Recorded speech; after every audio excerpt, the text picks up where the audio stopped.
Governor വേദിയിലിരിക്കുക. ഈ രാജ്ഭവനും കേരള ഗവൺമെന്റും കൂടെ സംയുക്തമായി നടത്തുന്ന പ്രോഗ്രാമാണ്. ഇതിലൊരു രാഷ്ട്രീയ സൂചനയോ രാഷ്ട്രീയ ചിഹ്നമോ വെച്ചുള്ള പ്രോഗ്രാം നടത്താൻ വേണ്ടി പാടില്ല. അതിന് ഞങ്ങൾക്ക് ശക്തിയായ പ്രതിഷേധമുണ്ട്. ഇന്നലെ ബഹുമാനപ്പെട്ട മുഖ്യമന്ത്രി തന്നെ ഈ കാര്യങ്ങളെ സംബന്ധിച്ചിടത്തോളം വ്യക്തമാക്കിയിട്ടുള്ളതാണ്.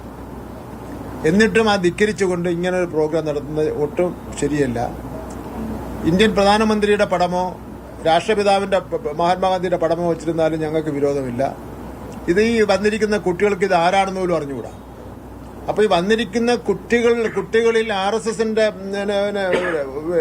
കാര്യം കടത്തിവിടുക എന്നുള്ളതാണ് ലക്ഷ്യം.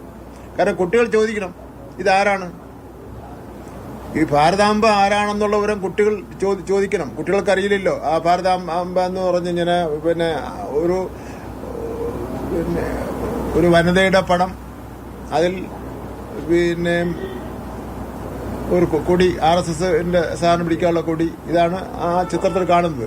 ഇപ്പൊ നമ്മളെ സ്കൂൾ കുട്ടികൾക്ക് ഇപ്പൊ അറിയാവുന്നത് സിനിമാ താരങ്ങളുടെ പടവും അങ്ങനെയൊക്കെ ഉള്ള ആൾക്കാരുടെ പടമാണല്ലോ അറിയാവുന്നുള്ളത്. അപ്പൊ കുട്ടികൾക്ക് അറിയില്ലല്ലോ ഇത് അവിടെ കൊണ്ടുവച്ചിരിക്കുന്നത് ഏത് ഇനത്തിൽപ്പെട്ട പടമാണെന്നുള്ളതും കുട്ടികൾക്ക് അറിയാൻ വേണ്ടി പറ്റില്ലല്ലോ.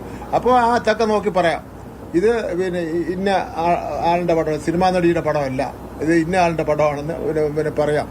ഇതാണ് ഇവരുടെ മനസ്സിലിരിക്കുന്ന കാര്യം.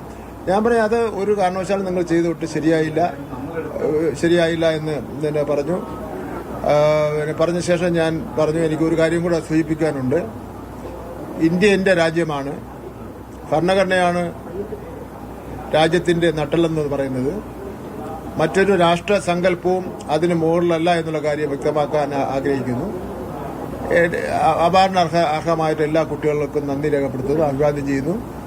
ഈ ഗവർണറുടെ ഈ തരംതാണ നടപടിയിൽ പ്രതിഷേധിച്ചുകൊണ്ട് ഞാൻ വാക്കൌട്ട് നടത്തുന്നു, ഇറങ്ങിപ്പോവുകയാണ് എന്ന് പറഞ്ഞു. പിന്നെ ഒരു കാര്യം എന്റെ കൂടെ തന്നെ ഈ കേരള സ്കൗട്ട്സിന്റെ സെക്രട്ടറി ആയിട്ടുള്ള പ്രഭാകരനും ഇറങ്ങി പോകുന്നു. എനിക്ക് വേണമെങ്കിൽ അവിടെ ഇരുന്ന കുട്ടികളെയും കൂടെ വിളിച്ചുകൊണ്ട് ഇറക്കാമായിരുന്നു. കുട്ടികളെയും കൂടെ വിളിച്ചുകൊണ്ട് വേണമെങ്കിൽ ഇറങ്ങി പോകാമായിരുന്നു. എങ്കിൽ അദ്ദേഹം കുറച്ചുകൂടെ ക്ഷീണിക്കപ്പെടും. ആ ഒരു മര്യാദകൾ ഞാൻ കാണിച്ചില്ല. എന്തായാലും ഇത്തരം കാര്യങ്ങളിൽ നിന്ന് ബഹുമാനപ്പെട്ട ഗവർണർ പിന്തിരിയുന്നതായിരിക്കും നല്ലത് എന്നുള്ള കാര്യം സൂചിപ്പിക്കുക.